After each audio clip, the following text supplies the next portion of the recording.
Hello guys. So dito kami sa Lake Louise. Ayun yung lake na natapakan na namin. So nagtubigas na siya dahil sa winter. Hindi pa siya natutunaw hanggang ngayon. So ngayon nag-snow pa. Nag-snow pa dito oh. Look at the snow oh. Naka-snow yung snow guys.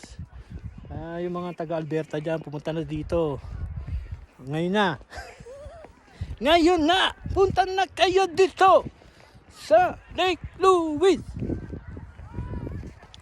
Ayun yung pinakamahal na hotel. Ayun o, yung Fairmont Hotel. Mahal yan. Pero hindi kami dyan naka-check-in. Kasi pang ano lang yan eh. Exclusive.